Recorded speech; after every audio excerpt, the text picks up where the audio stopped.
natin ang Meralco Mobile sa ating Android phone. So, napakadali lang. I-register nyo lang as usual. Mga registration, kailangan ng email.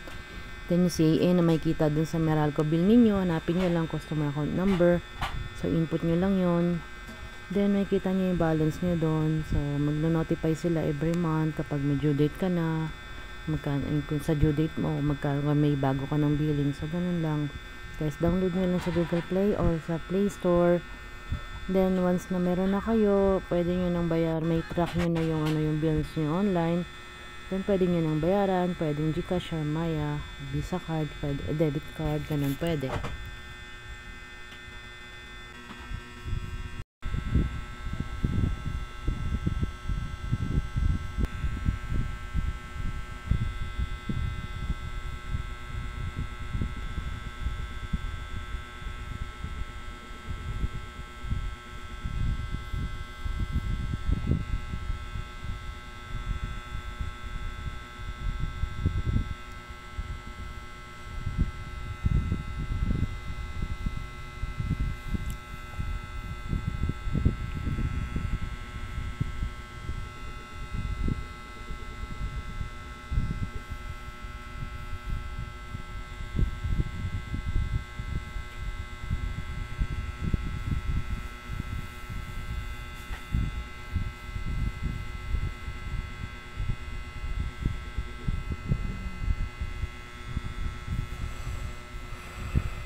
Pumili lang kayo dyan guys. Ang akin ay GCash ko binayad or Maya, ganon. Then mga after 3 days wala na siya, 0 na siya sa billing.